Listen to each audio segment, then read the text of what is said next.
Ya, kita ketemu lagi masih di program Ngobrol Apa? Ngobrol seru seputar apa aja. Nah, oke. Jadi kali ini kita masih bersama-sama dengan Ibu Ning yang tadi sudah menemani kita di sesi yang pertama. Jadi sesi yang pertama kita sudah asik yang ngobrolin soal pedagang kaki lima. Nah, tapi lebih ke asosiasinya nih. Ada yang namanya Asosiasi APKLI. Ya, mungkin ada teman-teman yang mungkin barusan join ya. Jadi itu tadi yang kita bahas sih di sesi yang pertama. Nah, tapi jangan takut karena ini sudah kita record ya secara visual. Jadi kalian bisa tonton kita di channel Disciples Media jam 6 sore besok untuk sesi 1, dan untuk sesi yang kedua yang kita akan dengerin ini juga direcord dan akan direkam akan diupload di Selasa depan jam 6 sore juga. Ya, jadi kita masuki sesi 2 dan kita lanjutkan perbincangan kita bersama-sama dengan Ibu Ning yang masih di studio. Baik Ibu Ning, kita masih ngobrol-ngobrol bareng ya soal asosiasi nih, Asosiasi Pedagang Kaki Lima Indonesia ya, APKLI. Oke, jadi kita udah ngobrol banyak tadi di sesi 1 nih. Nah, kita berlanjut ke sesi yang kedua. Nah, ini kan Ibu ini kan mengkoordinir banyak orang ya, banyak PKL, banyak pelaku usaha. Tadi ada sekitar 700 Ibu ya. Ya, 700 pedagang kaki lima atau 700, bisa dibilang 700 UMKM dong berarti. Ya, 700 UMKM itu bisa jadi isinya juga banyak orang, mungkin ada yang sudah punya staf karyawan, artinya mengkoordinir banyak orang lah intinya di dalam asosiasi ini. Nah, kira-kira pernah terjadi ini nggak sih Bu, kayak semacam konflik gitu di antara PKL atau mungkin konflik apa yang mengakibatkan aktivitasnya kayak ya berkurang gitu lah. Kalau yang namanya konflik ya, pasti ada. Pasti ada ya. Iya. Kalau nggak ada konflik katanya nggak seru. Betul. Kan gitu. Tapi bagaimana konflik ini kita bisa jembatani ya. Kita kalau bisa kita kurangi, kalau bisa dihilangkan iya sih, semacam betul, itu. Betul. Bagaimana kita bisa bersama, duduk bersama, kita cari solusi. Kembali lagi kan itu tadi asas mufakat kan semacam itu. Bagaimana kebersamaan PKL ini bisa untuk menunjang kesejahteraan tentunya. Jadi ada beberapa konflik. Kalau di dalam asosiasi sendiri otomatis ada pedagang kaki lima. Pedagang kaki lima yang ini bagaimana saya bisa mendapatkan satu fasilitas ini, sementara yang ini belum, kenapa? Jadi karena memang kadang kurangnya pemahaman. Pemahaman apa yang memang menjadi hak dan kewajiban. Kan semacam itu. Apa kewajiban saya untuk menjadi pedagang kaki lima adalah menciptakan lokasi dagangan yang aman. Kan semacam itu. Jadi bagaimana nanti supaya pada saat saya jualan juga jualan saya ini kelihatannya bersih. Setelahnya pun itu kelihatan rapi, bersih.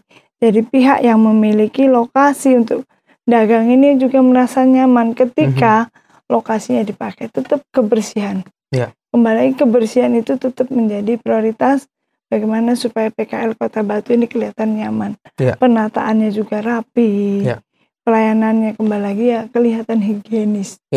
Packagingnya rombongnya itu rapi. Rombongnya itu kelihatan itu bersih. Itu mungkin. Jadi sepanjang ini PKL ada konflik, yaitu kembali lagi kalau di Kota Batu karena ada relokasi ya saat ini betul. Karena relokasi pasar. Dari pasar induk sekarang ini otomatis ya kembali lagi masalah dari parkir. Parkir juga kemarin menjadi kendala. Parkir, dan ada juga yang saya dapatnya tempat ini kok tidak nyaman, saya kurangnya ya otomatis konsumen juga mau ke sini juga belum tahu tempat saya kan gitu. Kan mereka otomatis sudah punya pelanggan. Betul. Sudah punya pelanggan, tapi harus mereka karena harus punya tempat ya. Jadi mereka juga harus beradaptasi juga dengan lokasi yang ada sekarang. Ini itu menjadi suatu polemik juga. Menjadi konflik. Dia kok dapat yang ini. Nah, dia kok dapat yang di sana loh. Kan itu menjadi konflik. Bagaimana kita bisa menjadi jembatan tadi. Kita menjadi bagaimana PKL di Kota Batu ini bisa nyaman. Kita berikan peluang atau juga kita berikan suatu solusi bagaimana supaya dagangannya ini bisa kembali, pelanggannya bisa tahu, oh ya saya di sini. Betul. Kan sekarang ini kembali lagi kan sudah ada HP. Iya. Itu atau juga ada juga yang untuk apa ya, kalau yang sekarang ini boleh dikatakan ada komunikasi di antara paguyuban itu juga satu menjadi apa ya, dasar untuk supaya kenyamanan mereka berjualan. Iya. Ya paling tidak saya ada yang melindungi lah paguyuban saya. Kembali lagi paguyuban ada yang sudah bernaung di APLI karena kita memang mempunyai wakil ketua di bidang advokasi. Kita menyediakan sepanjang itu yang berkaitan atau juga berhubungan dengan hukum. Itu juga untuk perlindungan hukum khususnya untuk PKL, APLI DPD Kota Batu menyediakan dan terbuka yang berhubungan dengan urusan perdagangan mereka, boleh dikatakan itu kita free kan. Jadi kalau kemarin waduh nanti kalau menghadapi ke nota atau advokat ataupun pengacara nih lumayan nih keluarnya. Nah, khusus di APLI yang berhubungan dengan kenyamanan ataupun masalah ataupun konflik di konflik di dagangan mereka, itu kami menyediakan wadah khusus. Nah itu ada kita memang ada dengan Mas Wito, itu kita ada kebetulan kantornya juga jejer dengan APLI. Di anggota nyaman, oh ya ada urusan dengan dagangan saya nih, dengan konflik di jualan saya, ya sudah. Itu sudah ada beberapa kasus memang yang sudah kita dampingi. Gitu. Melalui APLI juga memberikan itu ya, perlindungan ya. Perlindungan. Melalui advokat yang sudah disediakan tadi. Ya memang kalau ngomongin lawyer atau pengacara advokat gitu pasti wah ini bau duit yang lumayan gitu loh. Pedagang kecil kan wah sudah mikir. Iya betul. Berapa? Nah, nominalnya berapa uang nih? Betul. Nah tapi rupanya APLI juga menyediakan dan free Bu ya. Ya jadi buat mungkin yang mendengarkan ini punya usaha atau temennya atau saudaranya atau tetangganya mungkin bisa dikasih tahu nih kalau misalkan di APLI memberikan layanan itu ya. Itu. Dan kalau belum join bisa join langsung nih. Oke, kita ke pertanyaan berikutnya nih Bu. Nah ini tadi ngomong-ngomong soal perlindungan nih. Nah kalau biasanya kan, kalau misalkan kita lihat di TV nih, biasanya ada berita-berita, ada pedagang yang digusur sama Satpol PP. Nah, hal-hal semacam ini apakah APLI juga ini Bu? Iya, mendampingi juga nih. Ya, kemarin kan dalam rapat koordinasi yang di SUB dan juga jajaran Ormas, itu kita memang sudah diberikan sesuatu tugas sebenarnya, kalau kata saya ini mandat amanah, bagaimana penataan tempat berjualan ini kita berikan suatu bekal kepada PKL. Di sini loh yang bisa, kembali lagi kita harus bisa mengetahui peta lokasi tempat berjualan. Jadi kita berhubungan dengan APLI Kota Batu sudah bersinergi dengan Dinas Perhubungan, Diskoperindak, ya yang saat ini memang sudah, dan juga tentunya dengan instansi lain yang berkaitan dengan bidang sosial juga, karena kan ada kemarin saya kok nggak dapat. Nah itu kita berkoordinasi dengan dinas-dinas terkait. Bagaimana tentang yang namanya pemindahan PKL itu juga kan suatu, atau juga kan ada yang penghapusan lokasi juga. Di sana tidak bisa berjualan. Nah, bagaimana kita berikan pemahaman kepada PKL bahwa ini adalah kebijakan atau juga ketentuan yang sudah diberikan oleh pemerintah. Kan karena ada juga perwali juga, peraturannya juga. Kita boleh katakan sebagai warga yang taat hukum, yang taat hukum, berarti kita harus juga menyadari yang mana yang bisa, yang mana yang tidak bisa, itu kita berikan penjelasan pada saat terjadi suatu konflik. Jadi biar tidak ada yang namanya penggusuran. Kalau Kota Batu nggak pernah ada penggusuran, itu kan suatu poin yang menjadi nilai untuk Kota Batu. Terlebih lagi bagaimana di lokasi mereka tetap terjaga kebersihannya. Kan itu. Bagaimana bukan hanya dagangan ini saja yang bersih, tapi lokasi tempat PKL ini juga bersih. Bagaimana juga kita mengupayakan untuk penerangannya juga. Karena kan perlu keamanan juga. Betul. Seperti daerah Sumber Berantas ke depannya semoga ini masih suatu permohonan untuk yang PKL yang di sana minta untuk penerangan. Karena sering kan ditinggal ya. Lapak mereka ditinggal jadi kehilangan. Itu kita minta dari Polres juga bagaimana bisa nyaman. Dagangan mereka juga aman. Kan begitu. Itu yang sepanjang yang kita lakukan untuk kalau ada namanya, kalau dibilang penggerebekan biar nggak digerebek nih kan gitu ya. Nah sebelum digerebek sebaiknya begini, itu kita sampaikan. Itu salah satu tugasnya juga ya. Begitu. Nah, otomatis kalau jika atau terjadi ini ada PKL yang memang membuat ketidaknyamanan lingkungan Kota Batu, otomatis kan nanti di Sub atau juga Satpol PP tadi saya lupa. Satpol PP nanti kan bisa itu anggotanya. Karena sudah ada stiker, jadi kan sudah ada identitasnya. Dan memang identitas ini sangat diperlukan oleh pedagang kaki lima. Jadi ketika mereka memiliki identitas, mereka nyaman berjualan. Oh ya, saya boleh nggak buka jualan di situ, bagaimana?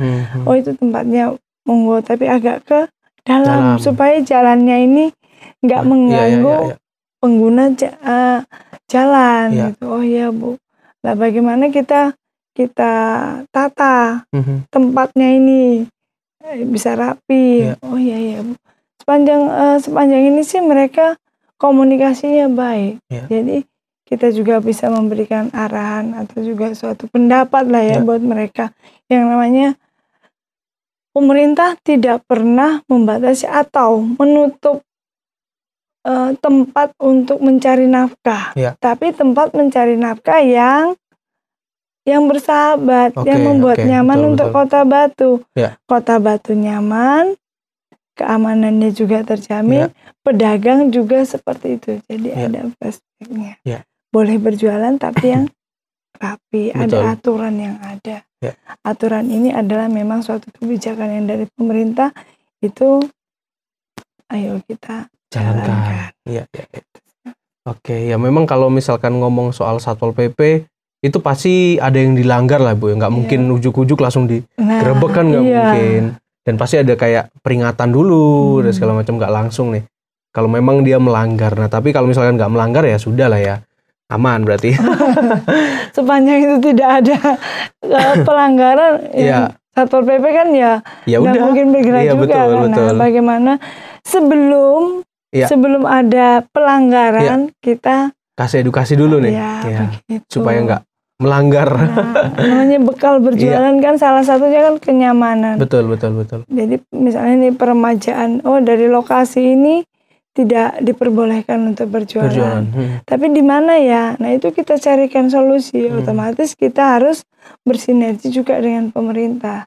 Ini anggota saya di sini nggak boleh jualan. Di mana ya Pak?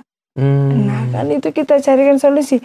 Jadi posisi daripada APLI bukan menjustis, nggak boleh, bukan. Tapi bagaimana solusinya kita berikan, kan itu yang penting. Karena apa yang namanya orang mencari nafkah. Masa nggak boleh? Masa nggak boleh. Tapi boleh, tapi yang rapi, ada tatanannya. Karena kita memang ada di Kota Batu, pasti ada yang namanya aturan. Itu yang memang harus kita tegakkan kan semacam itu. Kalau yang nggak boleh, ya nggak boleh. Tapi yang nggak boleh ini yang sebaiknya di mana? Kan begitu. Oke. Nah ngomong-ngomong soal APLI lagi nih Bu. Kalau misalkan nih ada pedagang yang belum join sama APLI, ada usaha yang belum join sama APLI. Nah itu apakah APLI juga bisa datang ke sana dan katakanlah mengedukasi mereka gitu? Apakah ada tugas seperti itu juga Bu? Oh ya, itu namanya sosialisasi. Iya, sosialisasi. Nah, itu dia. Kalau sepanjang ini sosialisasi itu kan harus tidak ada hentinya. Bagaimana kita memperkenalkan, bersosialisasi dengan pedagang kaki lima secara face to face. kan bisa dengan silaturahmi. Oke. Oh iya kopinya enak, sudah gabung Bu. Oh iya kan iya begitu. iya. Iya bagaimana? Iya, saya tuh kemarin tuh mendengar ada minyak. Tapi katanya harus anggota Bu, ya kan gitu, itu salah satunya.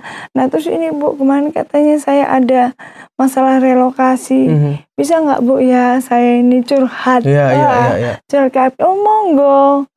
Nah rumah kita kalau bahasanya sekretariatnya itu rumah kita ada di Kapten Ibnu. Mereka datang ke sana, bagaimana kita mewadahi, bagaimana kita bisa menyampaikan dengan keluhan mereka ke dinas yang terkait semacam itu. Jadi itu memang sudah masih tetap tetap kita laksanakan, masih tetap berkelanjutan. Sosialisasi kan harus selalu berkelanjutan. Karena kan PKL ini di Kota Batu ini banyak sekali jumlahnya segitu. Kalau dikatakan ini belum ada berapa 10% aja belum ada. Gitu ya? Iya, karena kan bukan hanya yang kelihatan. Iya sih, betul.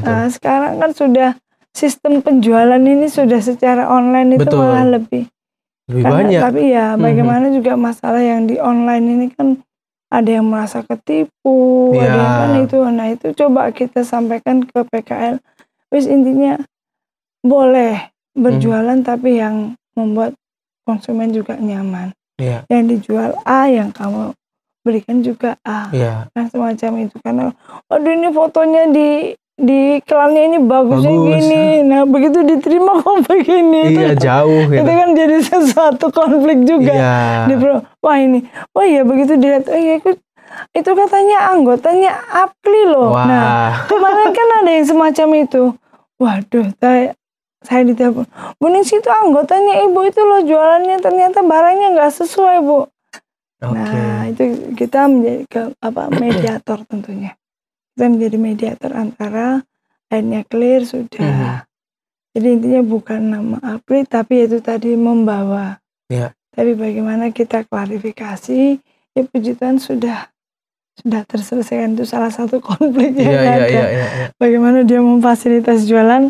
Wah ini saya APKLI kan begitu. Tapi kembali lagi yang kita pakai adalah yang namanya hukum tertulis kan gitu, undang-undang yang tertulis. Kembali kita bilang kalau pakai katanya enggak dulu deh. Betul. Bagaimana kita menjadi mediator. Kembali lagi ya fungsinya setelah menjadi mediator kita menjadi wadah. Yang pasti APKLI tidak menjadi hakim lah, tidak menjustis. Salah tuh, tidak seperti itu. Tapi bagaimana ya tadi ini adalah azas mufakat yang kita pakai. Kembali lagi silaturahmi. Kan itu dulu, silaturahmi dulu. Silaturahmi kalau buat saya sih silaturahmi itu aset yang terbesar. Iya kan betul. Bagaimana dengan aset saya ini? Oh ya saya mendapatkan informasi ini, tingkat kesejahteraan saya yang begini kan itu secara person. Yang mereka dapat, oh iya kayak hari ini ada yang cari donat yang murah di mana ya. Nah di grup otomatis kan oh iya saya. Jadi pada hari-hari tertentu, hari Senin itu kita buka lapak. Boleh ya jualan di grup ini grup. Sesama grup APKLI ya. Iya, kalau di WA sampai hari ini sudah ada 2 grup. Gak cukup kalau 1 grup. Jadi sudah ada 2 grup. Grup anggota 1, grup anggota 2. Wah itu pasti rame itu banget. Nah kedepannya semoga nanti keinginannya namanya harapan kan harus betul, ada ya. Namanya mimpi boleh tapi nggak harus tidur. Nah gitu ya. Malah nggak ada action dong. Kalau tidur nanti mimpi aja. Tapi bagaimana mimpi itu bisa terwujudkan, kebutuhan daripada pedagang kaki lima Kota Batu bisa terpenuhi, konsumen juga bisa terpenuhi. Kembali lagi kami rindu atau juga kedepannya ingin ada aplikasi yang bisa mewadahi ini seperti aplikasi yang sudah ada saat ini. Why not kan? Kota Batu memiliki khusus untuk Asosiasi Pedagang Kaki Lima Indonesia. Kota Batu ada wadahnya sendiri, aplikasi. Kalau secara nominal kan ternyata luar biasa. Karena kalau APKLI kan masih swadaya. Iya. Ya kan begitu. Betul. Nah, ngomong-ngomong soal mimpi nih Bu, nah sebenarnya apa sih yang Ibu harapkan baik secara pribadi ataupun dalam APKLI nih untuk para pedagang yang ada di Kota Batu? kembali lagi namanya mimpi. Tidak harus tidur loh ya. Bermimpi itu suatu harapan. Harapan, bagaimana harapan itu bisa terwujud. Betul. Nah, gitu. Kalau secara pribadi saya memiliki kerinduan bagaimana PKL, dagang kaki lima yang sudah menjadi UMKM. Secara otomatis PKL ini adalah UMKM. Tapi bagaimana kita mensosialisasikan UMKM ini terwadahi di PKL, kan semacam itu. Kerinduan saya bagaimana PKL ini menjadi wadah yang nyaman. Kenyamanan Kota Batu, kenyaman dari PKL sendiri bisa bersinergi. Kota Batu dan PKL bisa bersinergi menciptakan kenyamanan, keindahan, kebersihan Kota Batu.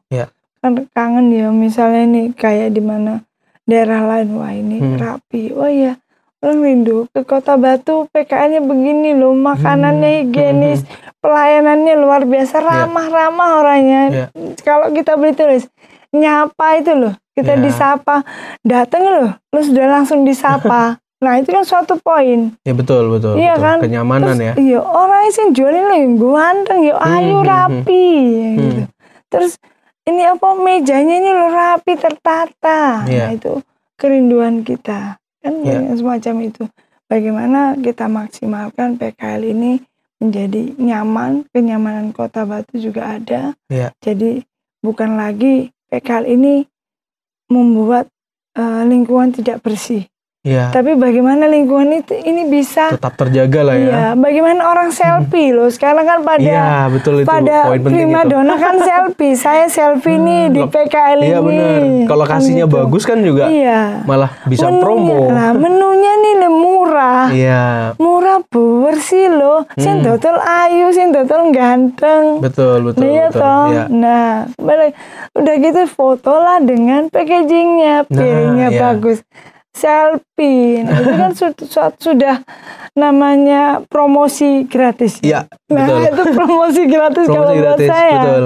Nah, bagaimana produk mereka itu bisa otomatis secara garis besarnya ya kembali lagi. Nama Kota Batu ikut naik. Kota Wisata Batu, nyaman, bersih, indah. Wes kepengin selfie, ya nang Kota Batu selfie. Iya betul. Nah, itu kan sekarang kan semua pada jadi artis selfie. Nah, bagaimana kan konsumen ini merasa nyaman itu tadi. Jadi kita menjauhilah yang namanya ada konflik ataupun juga yang namanya sambate konsumen. Itu kita harapkan semoga nggak ada deh di Kota Batu. Kayaknya nggak ada Kota Wisata Batu. Itu sudah menjadi apa ya? Oh, Kota Wisata Batu itu suatu jadi kebanggaan. Betul. Ketika saya kemana, jadi kalau yang lalu-lalu kan disebutkan bukan Batu ya. Tapi sekarang bagaimana kita menciptakan Kota Batu yang menjadi primadona untuk wisata. Kalau sekarang wisata masih wisata nasional ya. Wisata masih lokal Indonesia. Bagaimana kedepannya kota wisata ini menjadi kota wisata internasional.